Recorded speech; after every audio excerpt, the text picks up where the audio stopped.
નમસ્કાર મારા વહાલા વિદ્યાર્થી મિત્રો, મેથ્સ એન્ડ ઇંગ્લિશ યુટ્યુબ ચેનલમાં આપ સૌનું હાર્દિક સ્વાગત છે. મારા વહાલા બાળકો, હજી સુધી તમે આપણી યુટ્યુબ ચેનલ મેથ્સ એન્ડ ઇંગ્લિશને સબસ્ક્રાઇબ ના કરી હોય તો જલ્દી સબસ્ક્રાઇબ કરો અને હા, વિડીયોને લાઇક કરવાનું ભૂલશો નહીં. વિદ્યાર્થી મિત્રો, આજે આપણે ધોરણ 6 અંગ્રેજી વિષયમાં યુનિટ 4માં વોકેબ્યુલરીની દરેક એક્સરસાઇઝનું સોલ્યુશન કરીશું. Make a box around the wood one. અહીં એક્ઝામ્પલ આપેલ છે બ્રધર, ફ્રેન્ડ, ડોટર, સન. જેમાંથી ફ્રેન્ડ જુદું પડે છે તો તેની ફરતે બોક્સ કરેલ છે. એક અંકલ, આંટ, ફાધર, નેબર. તો અહીં નેબર અલગ પડે છે તો આપણે નેબર પર બોક્સ બનાવીશું.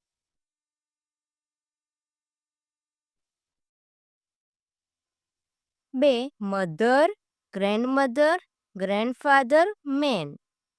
અહીં મેન અલગ પડે છે. 3 નેફ્યુ, વુમન, નાઇસ, કઝિન. તો અહીં woman.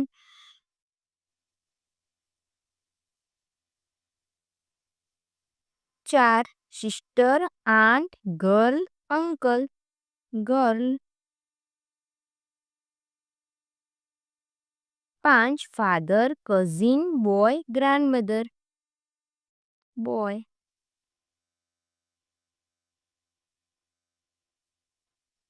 Fill in the blanks choosing the most appropriate options from the brackets.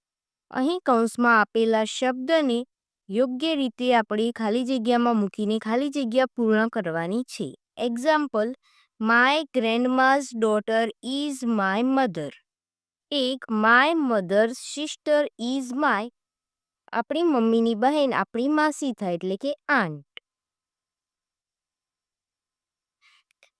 2 my father's father is my grandfather.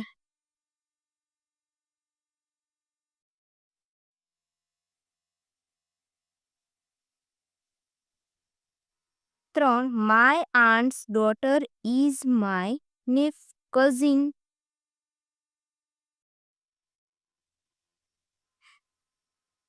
4 my mother's brother is my uncle.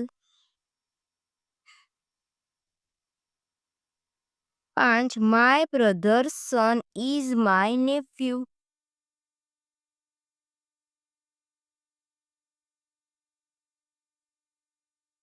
Arrange the jumbled letters and make meaningful words.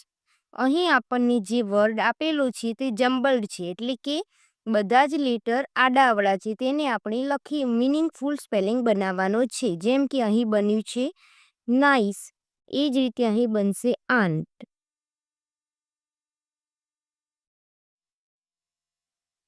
Second brother.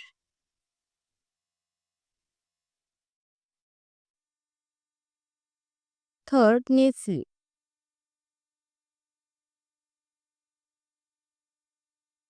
4 sister.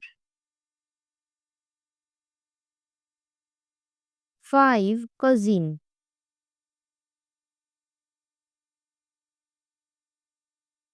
વિદ્યાર્થી મિત્રો, અહીં unit 4માં વોકેબ્યુલરીની દરેક એક્સરસાઇઝનું solution પૂર્ણ થાય છે. વિડીયો ગમે હોય તો તેને લાઇક કરો, તમારા મિત્રો સુધી શેર કરો. આવા જ અવનવા ઉપયોગી વિડીયો જોવા માટે આપણી YouTube channel maths and English સાથે જોડાયેલા રહો.